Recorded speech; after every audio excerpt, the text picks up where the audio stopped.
Nelson Maxwell, Associate Athletic Director here at Drew School. We're here doing Coaches Spotlight. That's a new thing we're introducing this year. And this year, with our first Coaches Spotlight, we have Jared Green. Jared Green is our soccer program director, newly head men's varsity soccer coach. This is going on your third year head girls soccer coach? Sixth year. Six-year head girls soccer coach. Back-to-back BCL Central champion. And glad to have you here, man. Also, English teacher here. Glad to be here. Awesome. I guess we'll start out with your background, man. You grew up here in San Francisco. Tell us a little about growing up here. Yeah, I was born right over here on Geary at Kaiser. Grew up in the southeast corner of the city, Bayview, Viz Valley, Excelsior area. Nice. All my schooling was there. I mostly grew up playing team sports in the city. I didn't leave the city very much, just like games in Marin and down the peninsula, but I was really a city kid, yeah. Nice, man. Awesome.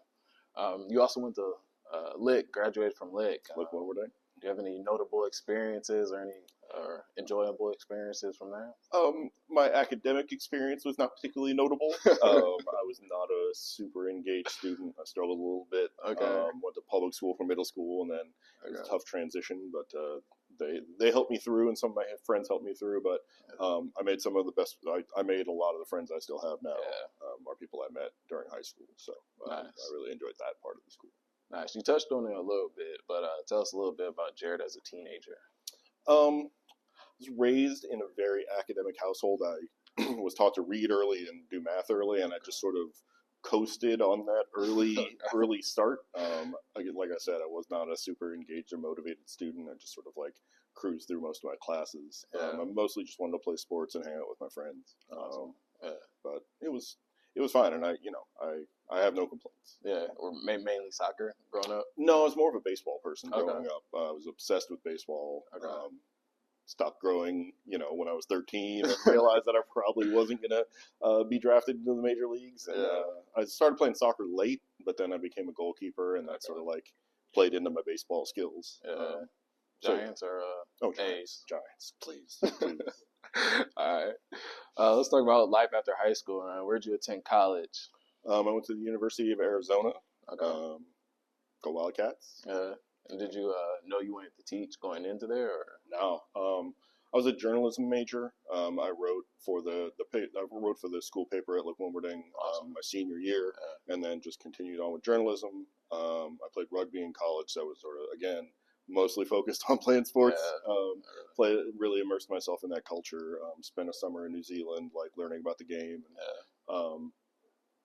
But coming out of college, I was a sports writer for 4 or 5 years before I fell into teaching. Awesome. I'd say, do you have any advice for maybe the juniors or the seniors that are, about to go into the college experience? I think join something. I spent my first semester.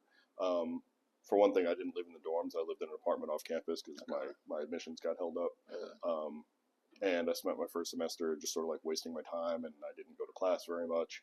But then I got on the rugby team for second semester, and that really helped me sort of organize my life and gave me a bunch of people to hang out with and that sort of thing. So I think finding something to join pretty early on, I think, especially if you're somebody who's not super self-motivated or super structured, just to give yourself something, because that's a lot of freedom to get used to all at once. Yeah. I agree. I played college basketball, but just having the structure of a team being a part of something definitely just helped me keeps you accountable. Keeps you accountable too. You can't sit on your couch drinking beer at noon on a Tuesday. You got practice at 4 o'clock. Definitely. So what made you want to be an English teacher? You started 5-6 years journalism. Well, actually, so I was between journalism jobs, and a buddy of mine from high school came back to Lick to work there and took over the boys soccer team and asked me to help out because he knew I had free time. And I didn't think I was going to really like working with kids. I never liked kids very much. But after a couple days, I was super into it. And so I finished the season. At the end of that season, I got my last journalism job up in Lake Tahoe. Did not enjoy that and figured that was sort of the end of the line for me. So I moved back for the following fall Okay. To coach the next season, and then decided that I really liked working with kids, and I sort of the combination of realizing I liked working with kids and I really liked coaching, and what was something that I could do that would allow me to do both of those things, and teaching just seemed like a natural fit. Definitely. Awesome. So what's your one of your favorite things about working at Drew, or something you love about working at Drew? I really love the school size. Yeah. You know, like I started my career in public schools, and you know, it's just a cattle call, and you step into the hallway during passing period, and you're like, oh, I know that kid, and I know that kid over there. Yeah. Whereas at Drew, if I stand in the hallway during passing period, I know like 75% of the kids. So I really like having that sort of like small community feel. Yeah. I also like that we have such a wide range of kids here. Like we have diversity of almost every kind here, and I like that. I like the challenge of getting to know kids and sort of meeting them where they are and figuring out how I can help them in different ways. Is a lot of fun. Yeah, that was a good answer. Let's switch gears a little bit, man. Thoughts on the upcoming boys season? Things you're looking forward to, challenges you might be expecting.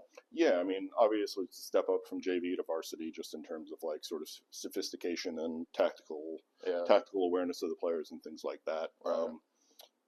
Most of the players who are coming back on varsity never actually played for me on JV. Most of them went straight to varsity. So I think one of the challenges is getting to know all of them as players and as people. You know, I know a few of them from teaching, but this is be my first time coaching them, and as individuals and as a group. So sort of figuring out how the pieces fit together. And also trying to sort of reset the culture a little bit.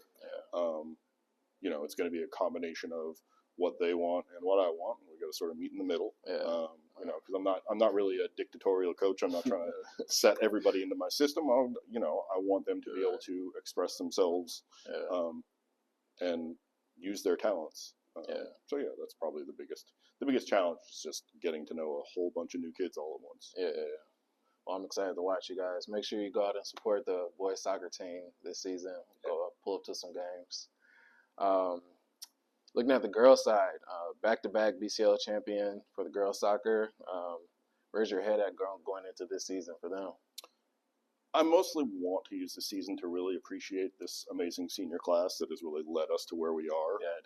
You know, they're very talented, but also have taken on, last year especially, started taking on leadership roles. And they've really driven the team to where it is. You know, like I'm the same coach that I was when we weren't winning championships. I don't, you know, I might have improved a little bit, but really it's about the players.